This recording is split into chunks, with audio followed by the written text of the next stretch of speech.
전쟁에서는 먼 거리의 적을 타격할 수 있어야 합니다.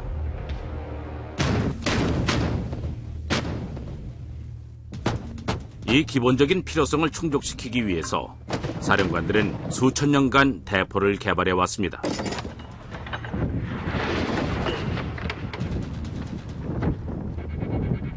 대포가 발달하면서 전쟁도 발달됐습니다. The war's changed. It's different. Nobody's facing each other anymore. They don't even see each other, let alone know who they're killing.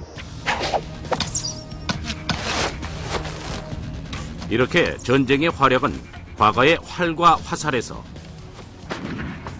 30km 밖에서도 불을 뿜는 현대의 대포에 이르기까지 긴 여정을 거쳤습니다.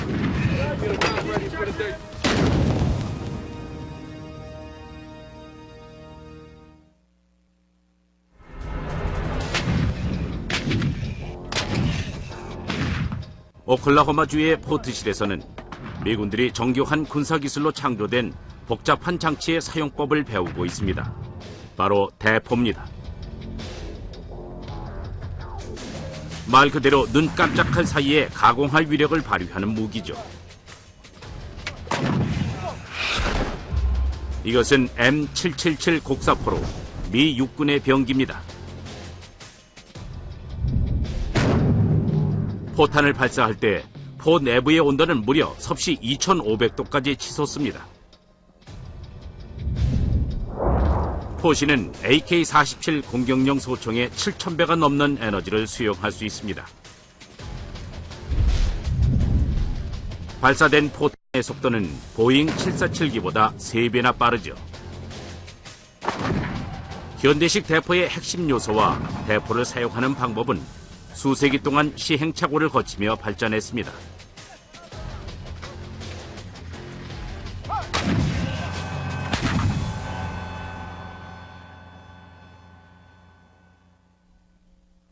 대포 이전에는 활과 화살이 있었습니다. 하지만 활의 위력은 궁수의 실력에 좌우됐죠. There's a limit to how much the human body can pull the bowstring, and also the length of the human arm makes the range and strength of discharge essentially very limited. 포는 병사의 손길이 미치지 않은 곳까지 전선을 넓혔습니다.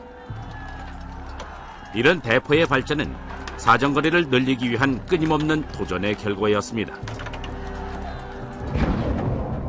포가 처음 탄생한 것은 서기전 421년경입니다.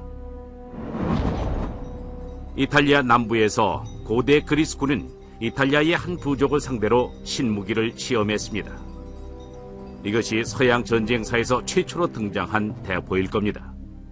가스트라 페디스죠.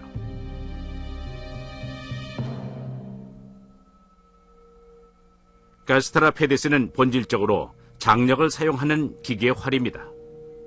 과거 대포 발명가들은 화살의 투척거리를 넓히기 위한 방법으로 소형 무기의 기계화를 연구했습니다.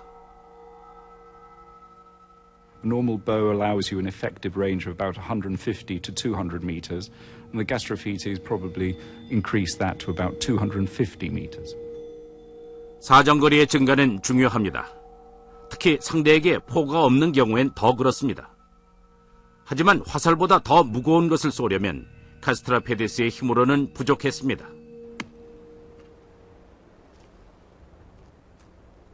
이 문제를 공학적으로 해결한 방법이 이반 윌리엄스의 흥미를 끌었죠. 그는 초기 발명가들이 자연을 관찰해 해법을 찾았다고 믿습니다. You can see it on big trees when the wind blows and they twist back again. All those fibers, as they twist together, want to come back again. So it's a big spring. You can see it, this tree here that's been split, and the fibers, as I split it, have followed it round in a curve, clockwise curve. So as I move this arm round, all the fibers in that tree, top and bottom, are twisted tight together, and that creates a lot of energy. That's quite difficult to pull round. 나무를 비틈으로써 에너지가 축적됩니다. 이 탄력 좋은 묘목은 가스트라 페디스를 대신할 무기 체계의 방향성을 제시했습니다. 비틀림 동력이 포에 혁신을 가져오게 된 겁니다.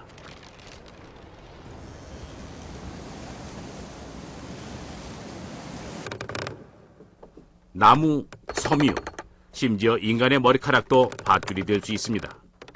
그리고 이들 모두 비틀린 포의 동력원이 될 수 있죠. What you have to do is to crank it round, turn it round, spin it round somehow, rotate it so that you're harnessing that inherent natural force, control it, and then release it at precisely the right moment.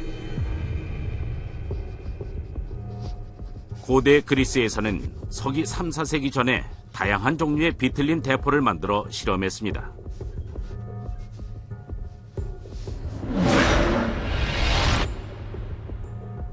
영국의 실험 고고학자들이 그 기계들 중 하나를 그대로 재현했죠.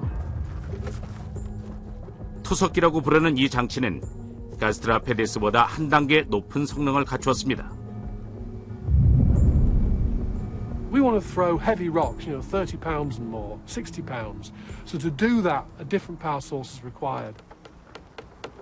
What twists it and stores the power is a steel arrangement up here with a pin that goes through the rope and then is locked into place with this pin here. 이 비틀림 동력을 사용해 처음으로 무거운 돌을 아주 먼 거리까지 쏘아보낼 수 있었습니다.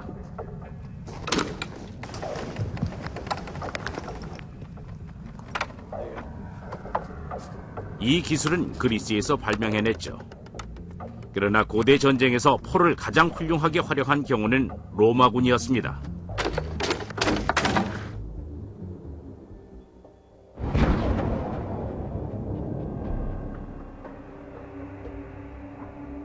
때는 서기 73년. 오늘날 이스라엘 땅에 속하는 마사다 요새입니다. 로마의 제10군단이 이 높은 요새로 도망친 유대인 반군 부대를 쫓아와 포위했습니다.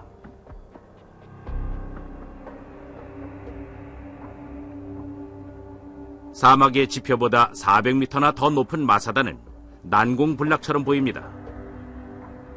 그러나 로마군은 비탈길을 만들어 성벽에 닿은 다음 포격을 퍼부었습니다.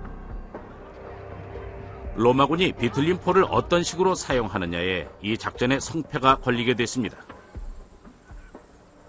This is a ballista ball that was found here during the excavations, and they were found scattered all over the area. 포격은 비탈길 꼭대기와 맞닿은 요새 장벽의 진입로에 집중돼 있었습니다. 로마군 사령관 플라비우스 실바가 특별한 포격 방식을 선택한 것 같습니다. 바로 제압 포격이죠. These weapons are not capable of battering down huge 12 or 13-foot thick walls. They are purely designed to keep people off the top of the walls so that they don't interfere with your siege preparations. Everything was directed to one thing, to bring the battering ram on top of the ramp to those 20 meters, 25 meter wide area where they wanted to breach the wall. 공성태를 장착한 거대한 공성용 이동식 탑이 천천히 자리를 잡았고 로마는 제압 포격을 가하기 시작했습니다. 투석기를 설치한 탑을 입구에 배치하고 경사로 아래쪽에서도 협공을 가했습니다.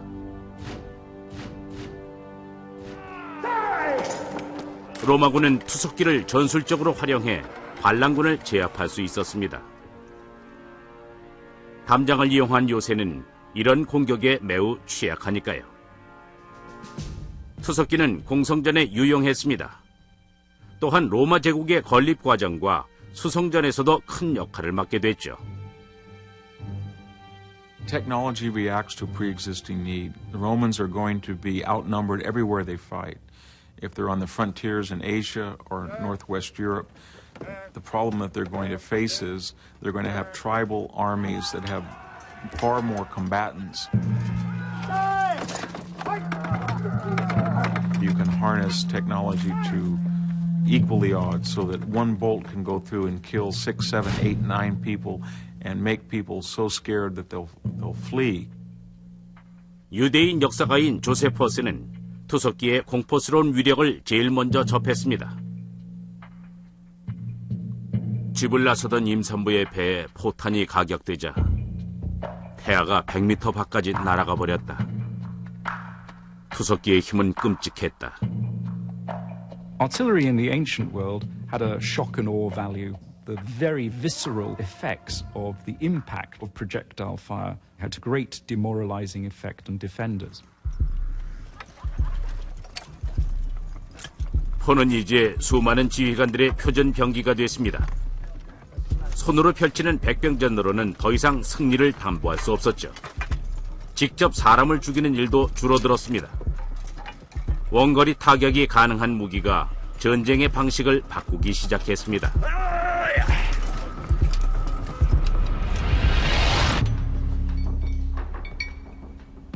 이곳 미시시피주의 무기고에서 엔지니어들이 M777 곡사포를 제작 중입니다.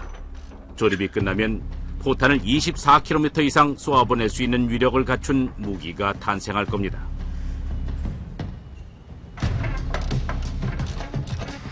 비틀림 동력 투석기보다 80배나 더 먼 거리입니다. 오늘날의 엔지니어들이 현대 대포의 사정거리를 최대로 늘리기 위해 연구하듯이 과거의 발명가들 역시 자신들이 만든 무기의 사정거리를 늘리려고 애를 썼습니다. 12세기에는 새로운 종류의 포가 전장에 출현했죠. 반동력 트리부세는 중세에 만들어진 것 중 가장 막강한 무기입니다. 뒤틀림 기술로 만들어낼 수 있는 힘을 월등히 능가했습니다.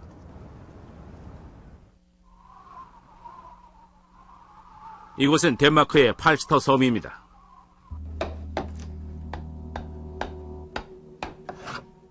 중세 연구소의 본거지죠. 이곳의 사람들은 과거의 기술을 재창조하느라 여념이 없습니다. 트리부스의 공법은 그들의 주특기 중 하나입니다.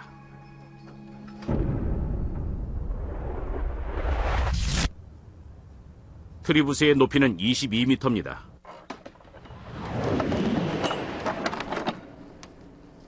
SUV 차량 넉 대에 버금가는 반동력을 주동력으로 이용해 작동됩니다. When we build a machine like this one, we lack 1,000 years of experience. That's why you call it experimental archaeology. You have to try and try and try. Ja, så må jeg gerne begynde at gå. 이 무기는 인력이 많이 필요합니다.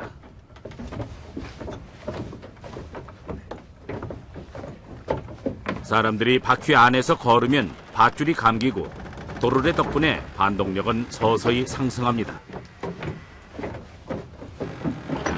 한편 이번 실험에 쓰일 원거리 목표물까지의 거리는 약 400m 정도입니다.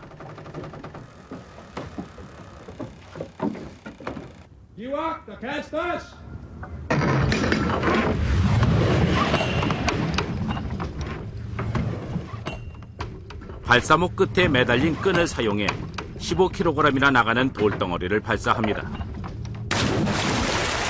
Short a few feet, about 20 feet to the right. 쏠 때마다 표적에 가까워지거나 심지어 넘어가기도 합니다. 표적에 바로 맞지 않는다고 결점이 있는 건 아닙니다.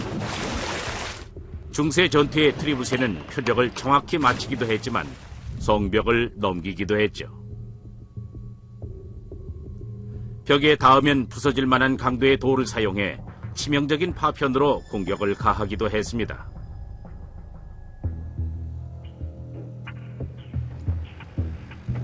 기록에 따르면 공포감을 조성하는 데 쓰이기도 했다고 합니다.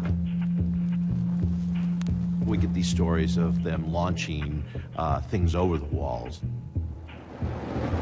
Barrels with oil that they could ignite. The heads of their enemies that they'd captured to scare the people inside. We even have sources that tell us that they sent back captured spies, enemies, and you knew they were landed when the cry stopped.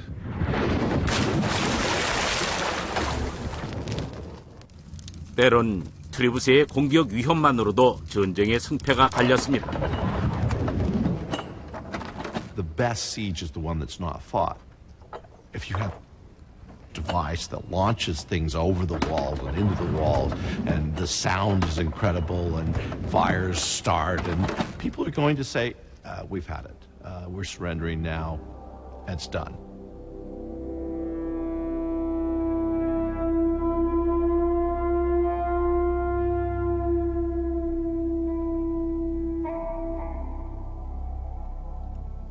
요새를 건축하는 자들은 대응책을 만들어야 했습니다.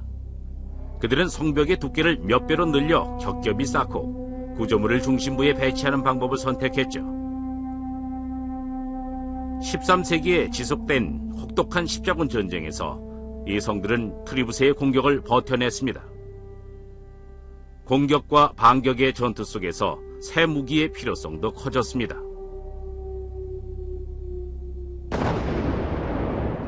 그들은 드디어 화약을 사용하게 됐습니다. 전쟁의 발전사에서 가장 중요한 진전 중 하나죠.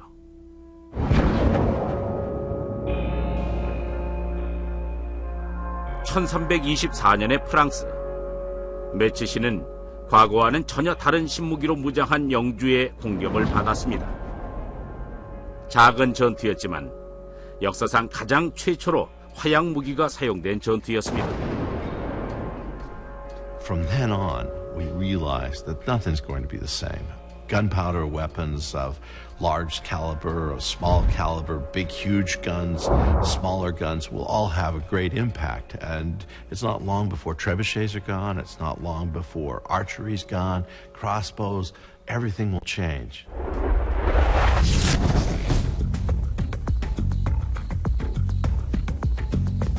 오늘날 대포의 포신은 엄청난 압력을 견딜 수 있습니다. 모든 미군이 현대적인 대포를 소유하기 전까지는 과거의 포신으로 어떻게든 견뎌야 했죠. 이곳 애리조나 사막 한가운데에서는 포신을 개발합니다. 유마의 군 시험장에서요. All stations, stand by for a 5-second countdown. To ground number 45 in 5, 4, 3, 2, 1.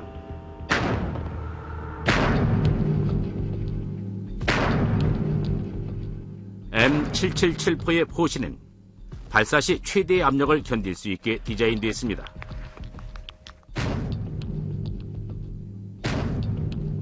후미, 즉 포미에 포탄을 장착하는 방식입니다.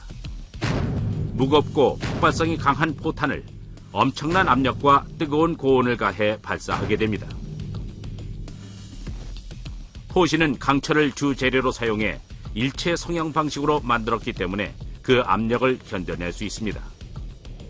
500년 전의 대포 기술은 대나무를 사용한 제품보다야 많이 발전했지만 현대의 대포에는 비할 바가 아니었죠.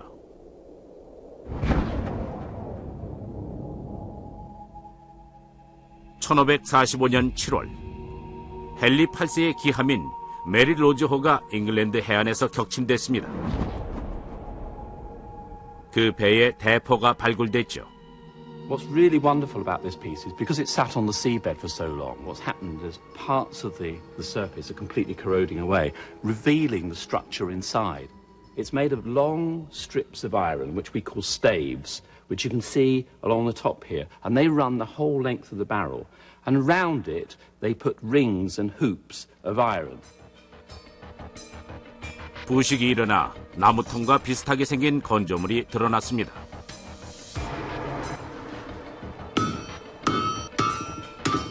음식이나 맥주를 담는 통처럼 생겼군요. 포신이든 술통이든 통로를 고정시키려면 태를 감아야 합니다. 대포는 나무 통로를 철제로 대신했을 뿐입니다.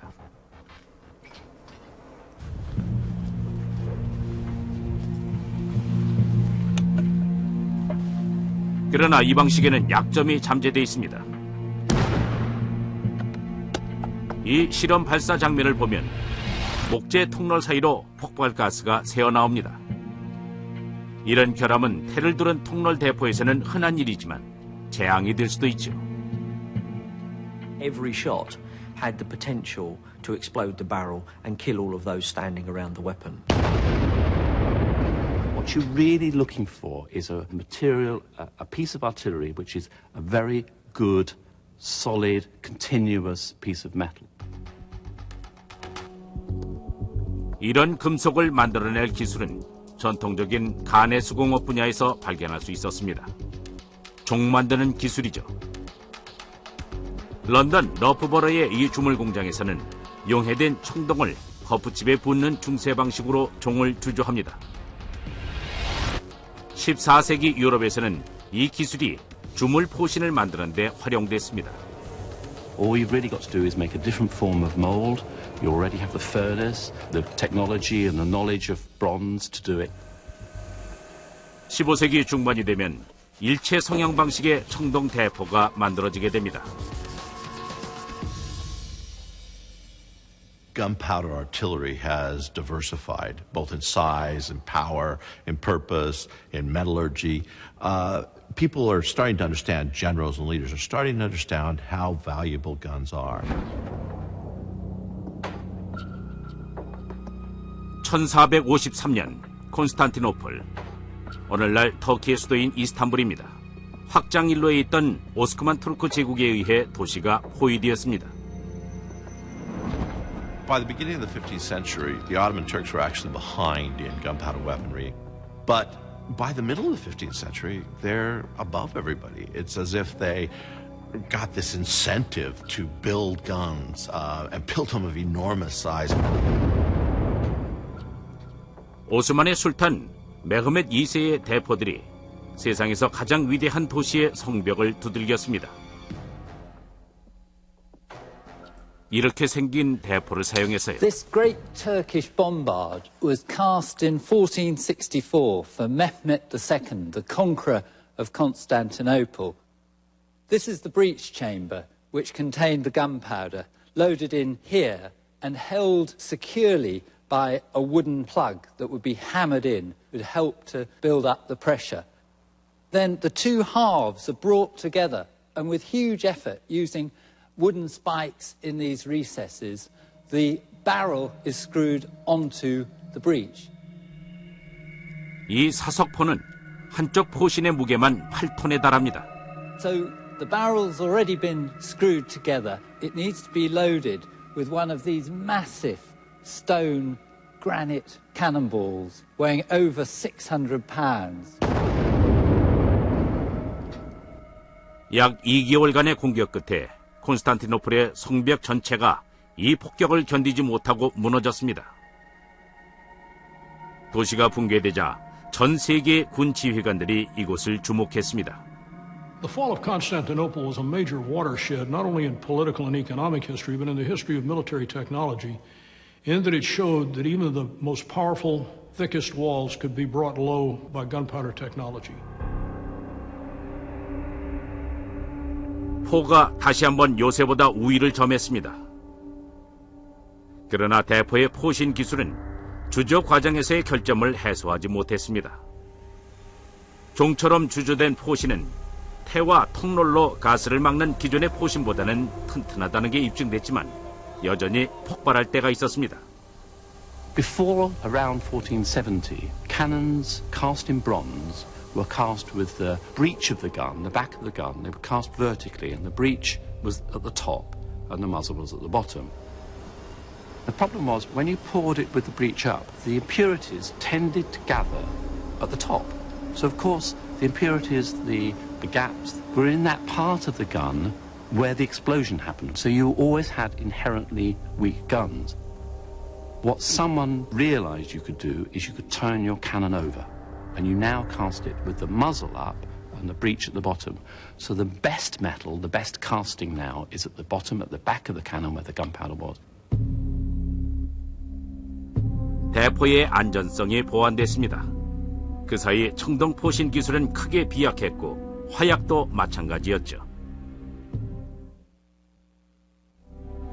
이것은 알갱이 화약 혹은 나달 화약입니다. 화약을 정제해 이런 알갱이를 만드는 기술은 15세기 프랑스에서 시작됐습니다. When you have grained powder like this, the first grain to ignite generates a flame which shoots between the adjacent grains. What this means is you can get powder that burns seriously fast. 오른쪽에는 1300년대 초반에 사용되던 화약을 뿌리겠습니다. 왼쪽의 것에는 나달 화약을 넣어둡니다. 이제 두 화약에 불을 동시에 붙이고 관찰해보죠. Firing! 4, 3, 2, 1. 나달 화약을 채운 통은 단 3초 만에 전소되었습니다. 하지만 원시 화약이 처음부터 끝까지 전소하는 데는 38초나 걸렸습니다. When you got to corn powder, you had really good high explosive, which you could then develop a better cannon for and get longer ranges and better smashing power. 단순히 화약만 개선된 게 아닙니다. 대포에 들어갈 포탄도 점차 발달하게 됐죠. 포탄은 돌에서 주철로 대체됐습니다. When they did develop the idea of cast iron, it obviously was the ammunition to use because size for size, cast iron is 3 times heavier than stone. It's not going to shatter when it hits a hard fortification, and it travels through the air more efficiently. 중금속은 순식간에 포탄의 표준이 되었습니다.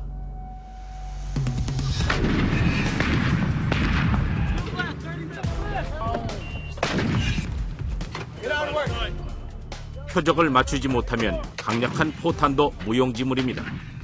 그래서 사수들은 수많은 발포 훈련을 통해 정확도를 높이게 됩니다. We're a precise organization, and we deal in precision. We, as artillerymen, measure many aspects of what we do. We measure the muzzle velocity, the speed at which the round departs the tube. We measure the weather so that we take into account for that. We measure the accuracy of the target so that we know exactly where that is. Stand by.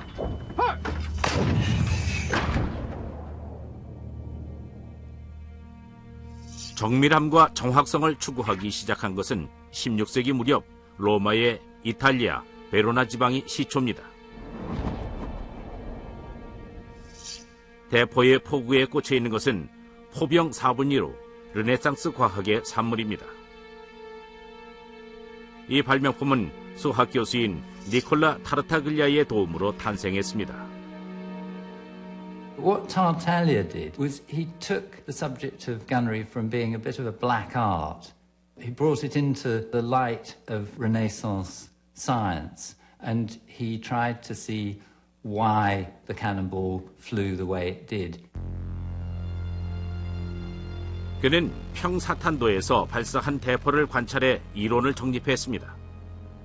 고각이 0도일 때죠. 이후 아이작 뉴턴의 만유인력 이론의 등장까지 120년도 더 넘는 시간이 걸렸습니다. There was no developed theory of gravity in Tartaglia's time, but what he realized was that the cannonball would start to fall from the muzzle of the gun as soon as it was fired. 또한 그는 최대 사정거리를 달성하는 데 필요한 고도의 각도를 수학적으로 풀어냈습니다. 고각이 0도일 때는 포신에서 발사된 탄이 빠르게 바닥으로 떨어집니다. 그러나 포신을 22.5도로 올리면 포탄은 원호를 그리며 날아가면서 사정거리가 훨씬 늘어납니다. 그 2배인 45도로 올리면 포탄을 최대 거리로 날릴 수 있습니다.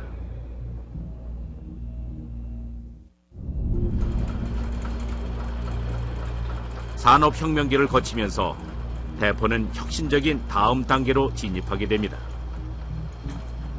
19세기가 되면 산업기계들의 발전이 이어지죠. 이제 활강소총과 대포의 구성 부품들을 정확하게 만들 수 있습니다. 그 결과 전장에서의 정확도가 높아졌습니다. 대포의 위협적인 성능을 처음으로 보여준 전쟁 중 하나가 바로 미국의 남북전쟁입니다.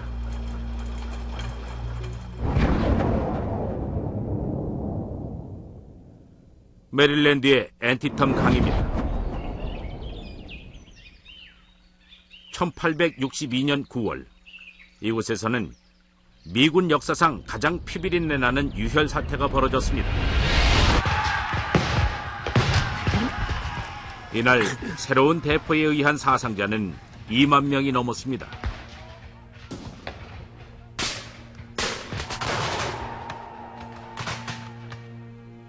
앤티텀에서 싸운 어느 병사는 그날 사용된 대포의 파괴력을 이렇게 기록했죠. 강철 폭풍이 전방과 측면을 두드렸다. 바퀴가 박살나고 사람들이 쓰러지고 말은 비명을 질렀다. By the middle of the Civil War, we're seeing many rifled guns come into place. Now, what does rifling mean? It's a series of grooves that are cut into the barrel. And those grooves, if you were to look down the barrel, actually turn. Why? We have a new type of projectile.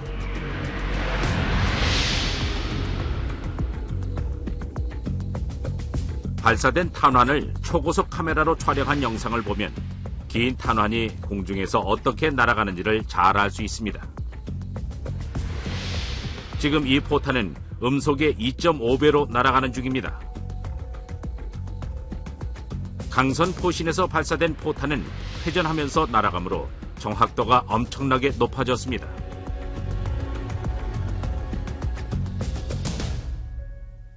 Your projectile is going to come out of this barrel, properly fitted, and it is going to continue in a perfectly straight line to its target as it spins, holding its stability the whole way.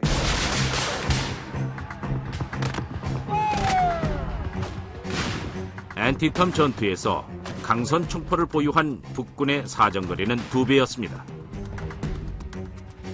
남군의 활강포와 정확도가 더 높아진 북군의 강선 총포가 정면으로 맞붙은 덩커처치 전장에서 남군은 엄청난 희생자를 냈습니다. The Confederate artillerists actually refer to that battle as artillery hell. And this is where the opposition of smoothbore and rifled cannons really shows itself in its deadliest possible form. 강선 총포와 활강 총포의 발포를 비교해보면 정확도의 차이가 어느 정도인지 극명히 드러납니다. 남북 전쟁 때 사용됐던 나폴레옹 활강포를 준비하고 표적을 설치했습니다. 거리는 140m입니다.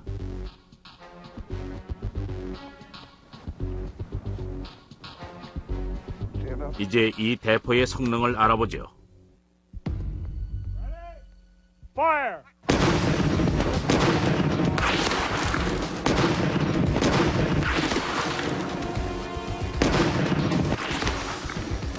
이 정도의 짧은 거리라면 활강 포탄도 적중률이 높은 것 같아 보입니다. 그러나 총 5발 중에 정중앙을 맞춘 건 하나도 없죠. 이번에는 1861년산 패럿 강선 대포 차례입니다. 길어진 포탄이 회전하며 날아가는 발포 형식입니다. Fire! Wow. Move!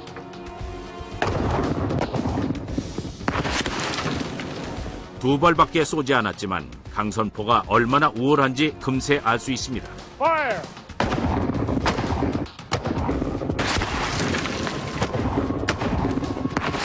Ha! Right down the ball. Exactly down the center. Perfect dead center bullseye.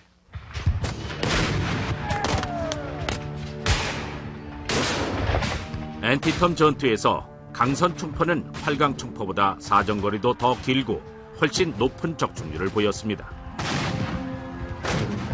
Civil War battles would have taken place using this type of munition at 600, 700, even 1,000 yards. And at that point, this circle becomes much larger, possibly as large as 20 feet, which means these may have missed their target entirely.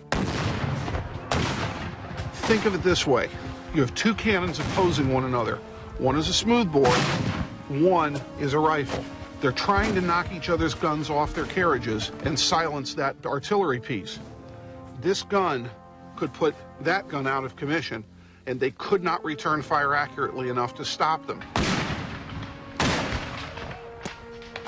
기술의 발전으로 느리기는 하지만 확실하게 병사들의 직접 살상이 줄어들었습니다.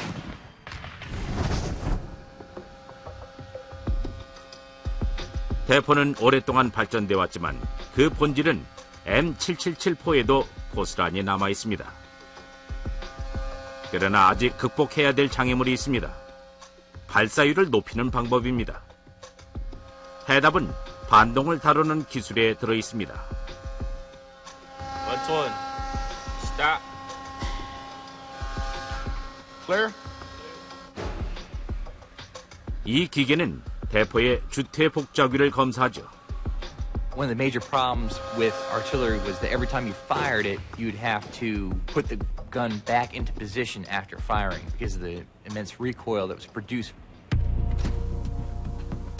이 M777을 쏠 때 엄청난 힘이 발생됩니다. 반동을 막기 위한 장치가 없다면 발포 후 몇 미터 정도 뒤로 밀리게 될 겁니다. 그렇다면 분당 발사율은 심각하게 낮아지겠죠. 1890년 프랑스군의 엔지니어들이 혁신적인 대포를 개발했습니다. 대포의 반동 문제를 해결한 것이죠. 바로 이것입니다. 프랑스의 75mm 포입니다. 이 1920년대 모델은 오클라호마주 포트실의 미 육군 포병 학교에서 제식 행사에 사용되고 있습니다. This is the grandfather of all modern artillery. Et on voulait avoir un tir beaucoup plus rapide, un canon plus efficace, qu'on ne devait pas repointer, remettre en position après chaque tir. Donc c'est dans cet esprit-là que les artilleurs français ont développé un nouveau canon qui allait être le canon de 75. 개발은 비밀리에 진행됐습니다. 그러나 군사적으로 경쟁국이었던 독일에서 19세기 후반 첩보 작전을 펼쳤습니다. 대포의 디자인을 노린 작전이었습니다. 그러나 프랑스의 포병 대장이 그들보다 한 발 앞섰습니다. Il a organisé des séances de tir en se doutant bien que des espions allemands allaient venir voir ce qui se passait en France. Et c'est grâce à cette opération. 시범 대포에는 가장 중요한 요소가 빠져 있었습니다. 바로 공유압 주퇴 복좌기입니다. 대포를 발포하면 한쪽 약실 안에 기름이 뒤로 밀려갑니다. 그리고 또 다른 약실 안에 질소가스는 그 반대 방향으로 흐르면서 강철봉을 밀어내 포신을 원래 위치로 되돌려 놓게 됩니다. 프랑스의 75mm 포가 등장하기 전까지 대포의 표준 발포율은 분당 10발 정도였습니다. A gun team with the French 75 upped that rate of fire from 10 to 20 rounds a minute.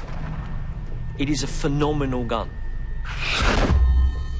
당연히 75mm 포에는 강선 총포가 있습니다. 가볍고 이동이 쉬우면서도 튼튼한 이 대포는 강철 차폐물로 사수들을 보호합니다. When we look at this gun and we consider it against the problems that have faced people over the years of making gunnery, everything is solved in this gun. 1차 대전이 발발하자 프랑스군과 미군 모두 75mm 포를 주요 야전포로 사용했습니다.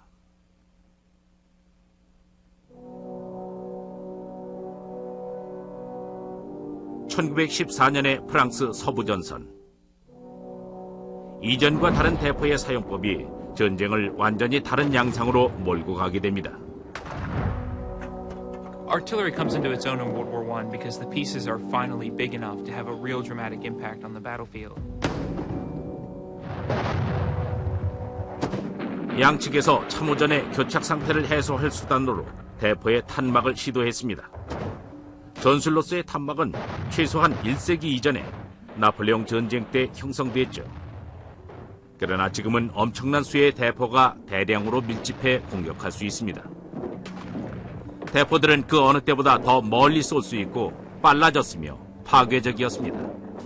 이 대량 포격은 미리 정해진 시간에 시작되고 끝났습니다. 보병이 돌격할 수 있도록 길을 터주기 위해서입니다. Only the artillery can flatten enemy barbed wire. Only artillery can destroy the trenches. Only artillery can destroy enemy artillery. So everything in World War I is going to fall on the artillery. 중세의 트리부스에서 시작된 발전은 이제 끔찍한 결과를 만들어냅니다. 대포가 근접 무기로 완성된 것입니다. These shells that they're firing could explode into 1,000 pieces. These shells that they're firing could be airburst shrapnel shells that pepper the ground with burning pieces of lead.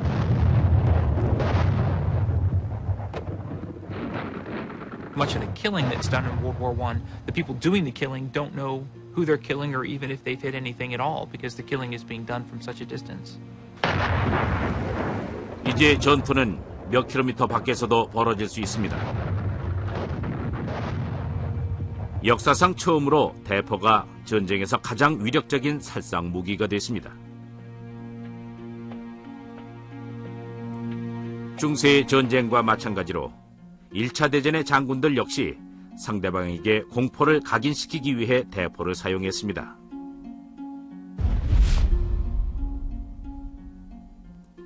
독일의 파리포는 괴물이었습니다. 포신의 길이가 무려 40m였고 사수도 80명이나 필요했습니다. 1918년 이 포탄은 121km의 거리를 날아가 파리 시내에 떨어지게 됩니다. To build a weapon which will fire a shell weighing about a ton that far consistently is incredible.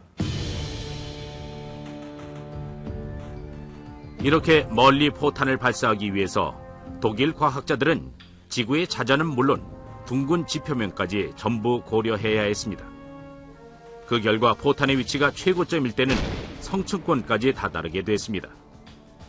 그 높이에선 공기 저항이 줄어들기 때문에 포탄이 더 멀리 날아갈 수 있죠.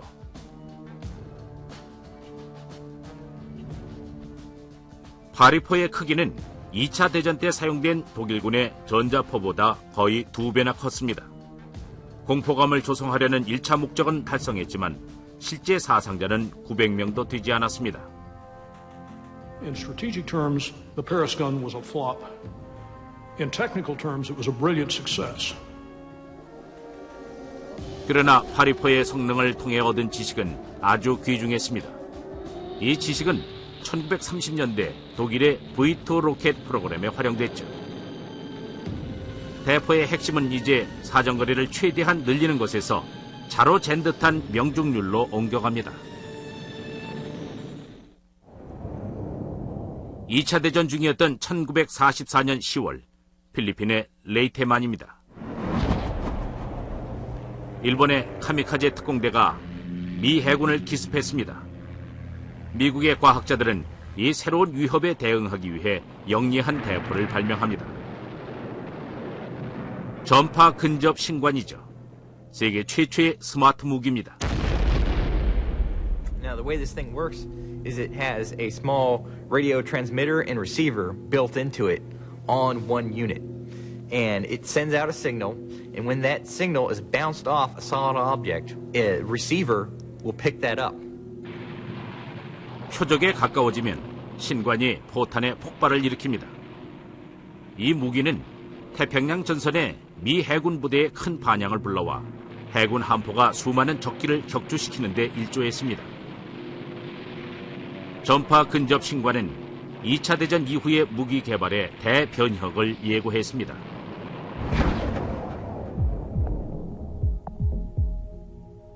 현대의 기술 공법 시스템은 과거 인간이 하던 일을 대부분 대신하고 있습니다. M777만 하더라도 컴퓨터 통제 발사 장치를 가지고 있죠. 덕분에 사수들은 표적을 맞추는 데 필요한 모든 기준을 컴퓨터로 계산할 수 있게 됐습니다.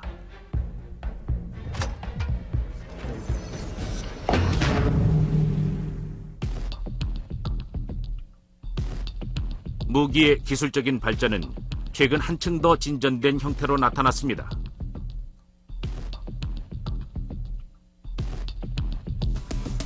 이것은 N-로스포입니다. 수세기 동안 인간이 추구했던 극한의 사정거리와 최고의 정확도를 갖춘 무기입니다. 현대전의 특성에 맞춰 인간이 실수할 가능성을 크게 낮췄습니다. 장착된 155mm 자주포는 아직 시제품이지만 곧 미 육군에 실전 배치될 것입니다. N-로스는 현재 유마 시험장에서 발사 실험을 준비 중입니다. Traditional gun systems had men in the back that had to lift 100-pound projectiles, lift 20 and 30 pounds worth of propellant, had to do it under very arduous conditions, hot, cold, raining, snow, etc. We've now taken those manual tasks and put them into the hands of machinery, which does it repetitively, always doing it right, never having a failure.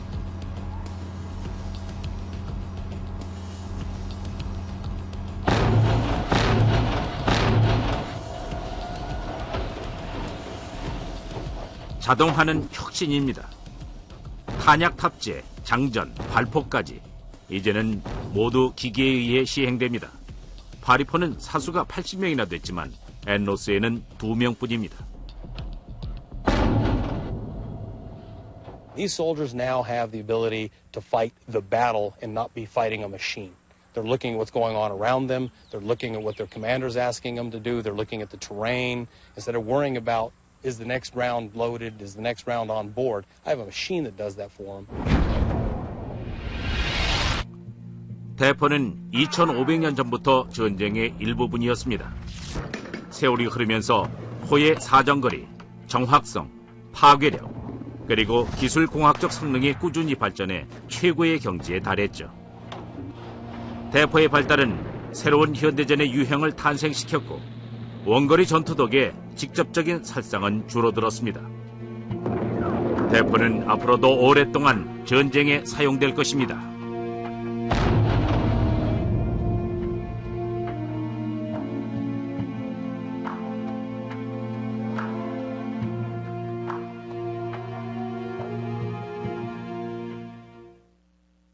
를 넓히기 위한 방법으로 소형 무기의 기계화를 연구했습니다. A normal bow allows you an effective range of about 150 to 200 meters, and the Gastrofites probably increase that to about 250 meters. 사정거리의 증가는 중요합니다.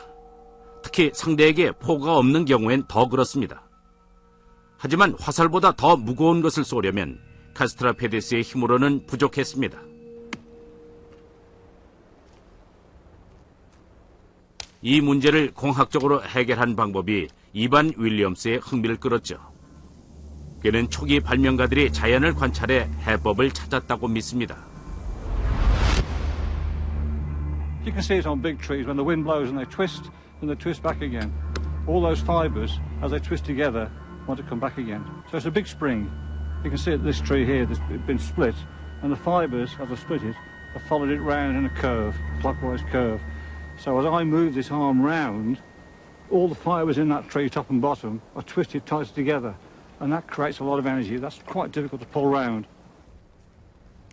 나무를 비틈으로써 에너지가 축적됩니다. 이 탄력 좋은 묘목은 가스트라페데스를 대신할 무기 체계의 방향성을 제시했습니다. 비틀림 동력이 포의 혁신을 가져오게 된 겁니다.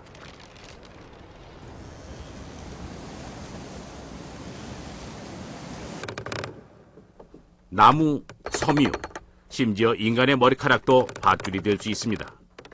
그리고 이들 모두 비틀림 포의 동력원이 될 수 있죠. What you have to do is to crank it round, turn it round, spin it round somehow, rotate it so that you're harnessing that inherent natural force, control it, and then release it at precisely the right moment. 고대 그리스에서는 서기 3, 4세기 전에 다양한 종류의 비틀린 대포를 만들어 실험했습니다.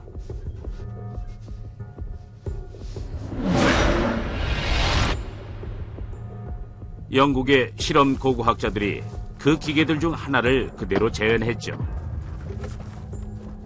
투석기라고 부르는 이 장치는 가스트라페데스보다 한 단계 높은 성능을 갖추었습니다. We want to throw heavy rocks, 30 pounds and more, 60 pounds. So to do that, a different power source is required.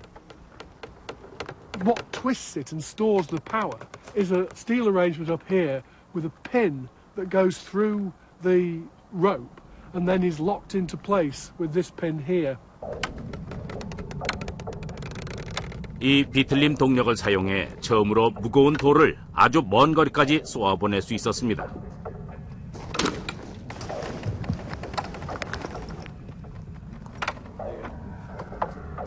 이 기술은 그리스에서 발명해냈죠. 그러나 고대 전쟁에서 포를 가장 훌륭하게 활용한 경우는 로마군이었습니다.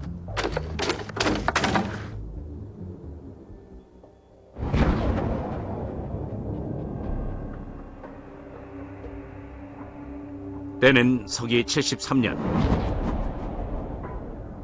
오늘날 이스라엘 땅에 속하는 마사다 요새입니다. 로마의 제10군단이 이 높은 요새로 도망친 유대인 반군 부대를 쫓아와 포위했습니다.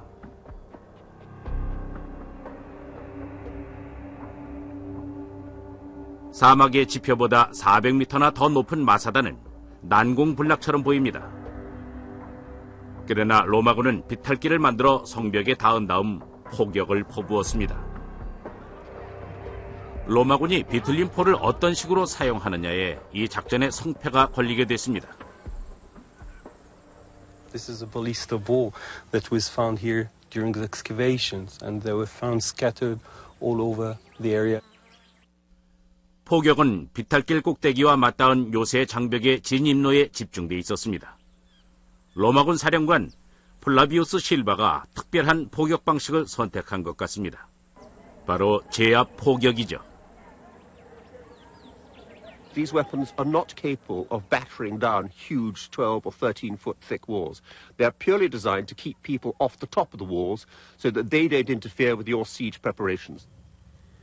Everything was directed to one thing, to bring the battering ram on top of the ramp to those 20 meters, 25 meter wide area where they wanted to breach the wall. 공성태를 장착한 거대한 공성용 이동식 탑이 천천히 자리를 잡았고 로마는 제압 포격을 가하기 시작했습니다. 투석기를 설치한 탑을 입구에 배치하고 경사로 아래쪽에서도 협공을 가했습니다.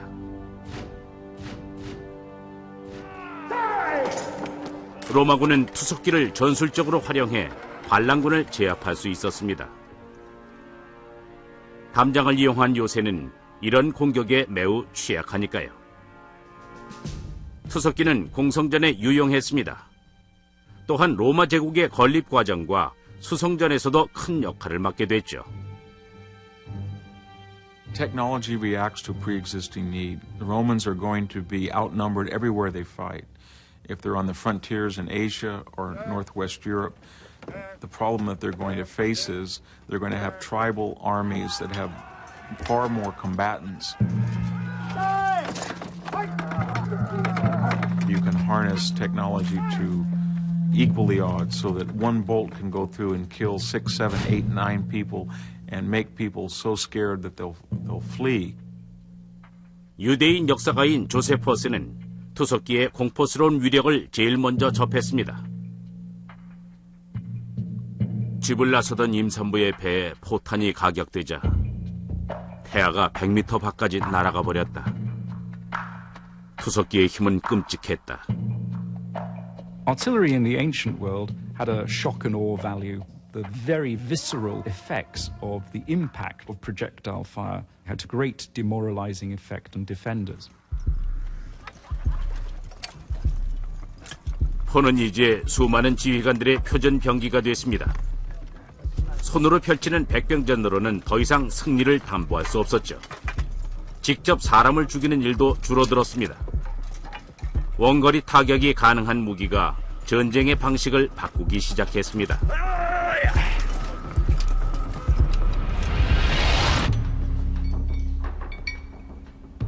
이곳 미시시피주의 무기고에서 엔지니어들이 M777 곡사포를 제작 중입니다.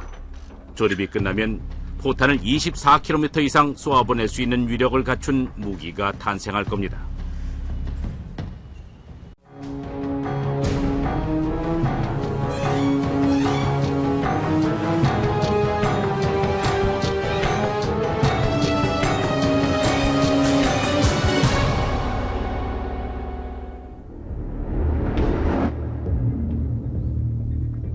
전쟁에서는 먼 거리의 적을 타격할 수 있어야 합니다.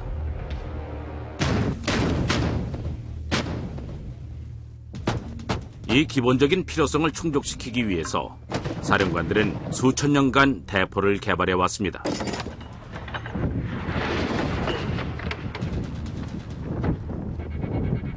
대포가 발달하면서 전쟁도 발달됐습니다. The war's changed. It's different. Nobody's facing each other anymore. They don't even see each other, let alone know who they're killing. 이렇게 전쟁의 화력은 과거의 활과 화살에서 30km 밖에서도 불을 뿜는 현대의 대포에 이르기까지 긴 여정을 거쳤습니다.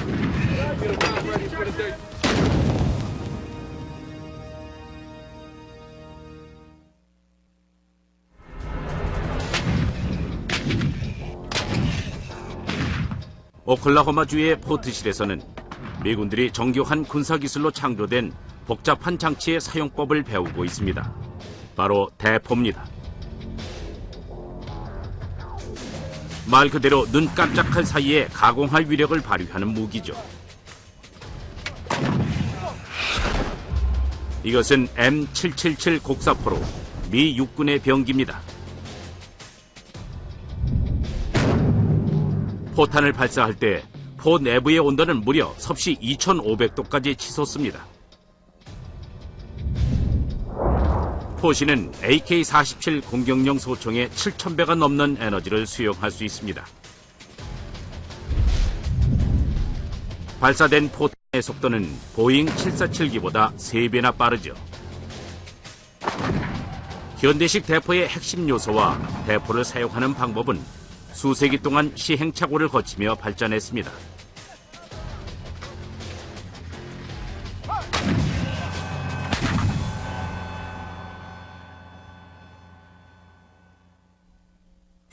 대포 이전에는 활과 화살이 있었습니다. 하지만 활의 위력은 궁수의 실력에 좌우됐죠. There's a limit to how much the human body can pull a bowstring, and also the length of the human arm makes the range and strength of discharge essentially very limited. 포는 병사의 손길이 미치지 않은 곳까지 전선을 넓혔습니다. 이런 대포의 발전은 사정거리를 늘리기 위한 끊임없는 도전의 결과였습니다. 포가 처음 탄생한 것은 서기전 421년경입니다. 이탈리아 남부에서 고대 그리스군은 이탈리아의 한 부족을 상대로 신무기를 시험했습니다. 이것이 서양 전쟁사에서 최초로 등장한 대포일 겁니다. 가스트라 페디스죠.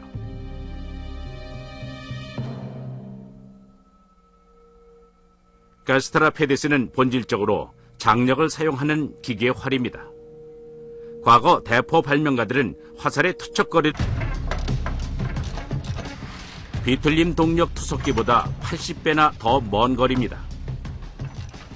오늘날의 엔지니어들이 현대 대포의 사정거리를 최대로 늘리기 위해 연구하듯이 과거의 발명가들 역시 자신들이 만든 무기의 사정거리를 늘리려고 애를 썼습니다.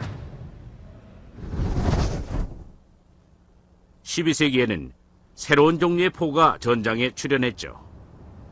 반동력 트리부스에는 중세에 만들어진 것 중 가장 막강한 무기입니다. 뒤틀림 기술로 만들어낼 수 있는 힘을 월등히 능가했습니다.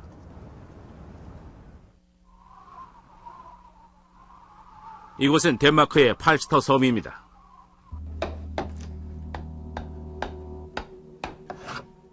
중세 연구소의 본거지죠. 이곳의 사람들은 과거의 기술을 재창조하느라 여념이 없습니다.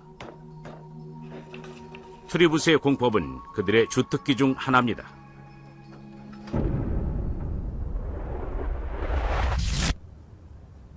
트리부스의 높이는 22m입니다.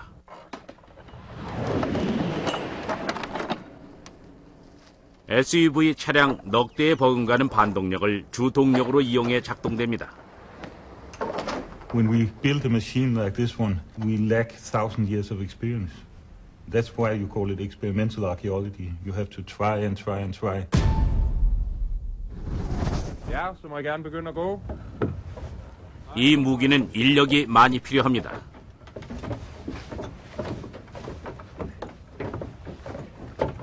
사람들이 바퀴 안에서 걸으면 밧줄이 감기고 도르래 덕분에 반동력은 서서히 상승합니다. 한편 이번 실험에 쓰일 원거리 목표물까지의 거리는 약 400m 정도입니다.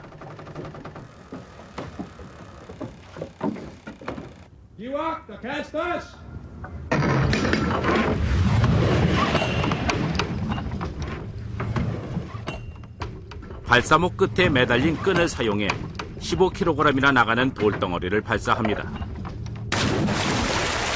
Short a few feet, about 20 feet to the right. 쏠 때마다 표적에 가까워지거나 심지어 넘어가기도 합니다. 표적에 바로 맞지 않는다고 결점이 있는 건 아닙니다. 중세 전투의 트리부세는 표적을 정확히 맞히기도 했지만 성벽을 넘기기도 했죠. 벽에 닿으면 부서질 만한 강도의 돌을 사용해 치명적인 파편으로 공격을 가하기도 했습니다.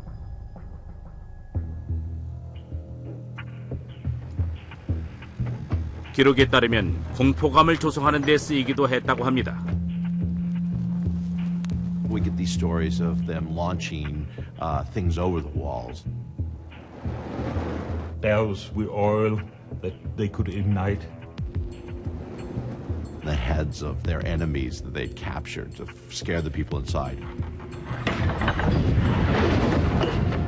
We even have sources that tell us that they sent back captured spies, enemies, and you knew they were landed when the cry stopped.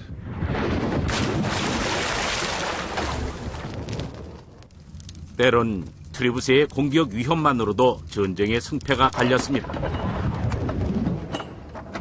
The best siege is the one that's not fought. If you have a device that launches things over the walls and into the walls, and the sound is incredible, and fires start, and people are going to say, we've had it. We're surrendering now. It's done.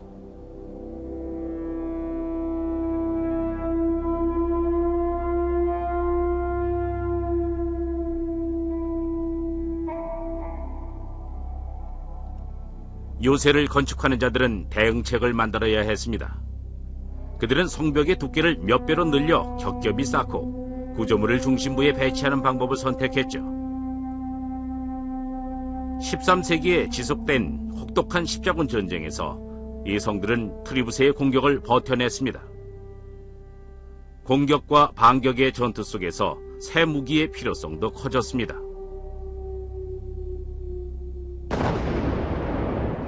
그들은 드디어 화약을 사용하게 됐습니다. 전쟁의 발전사에서 가장 중요한 진전 중 하나죠.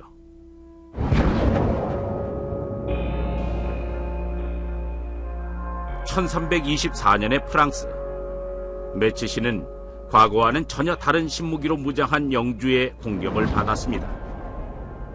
작은 전투였지만 역사상 가장 최초로 화약 무기가 사용된 전투였습니다. From then on, we realized that nothing's going to be the same. Gunpowder weapons of large caliber, of small caliber, big, huge guns, smaller guns will all have a great impact. And it's not long before trebuchets are gone. It's not long before archery's gone, crossbows, everything will change.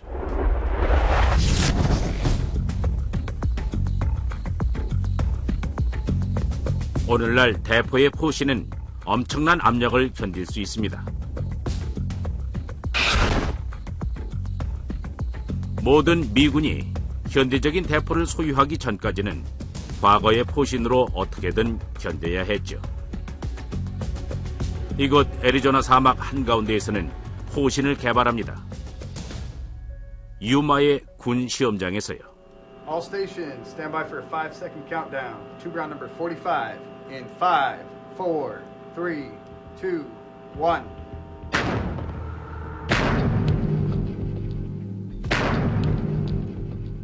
M777포의 포신은 발사 시 최대의 압력을 견딜 수 있게 디자인되었습니다.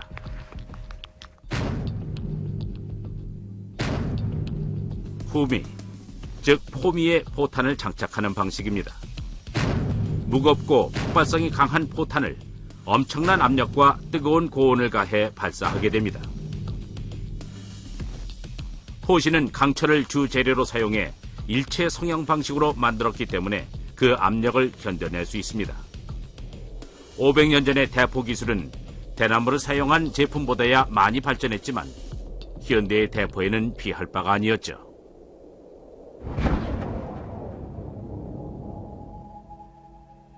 (1545년 7월) 헨리 8세의 기함인 메리 로즈호가 잉글랜드 해안에서 격침됐습니다. 그 배에 대포가 발굴됐죠. What's really wonderful about this piece is because it sat on the seabed for so long, what's happened is parts of the surface are completely corroding away, revealing the structure inside. It's made of long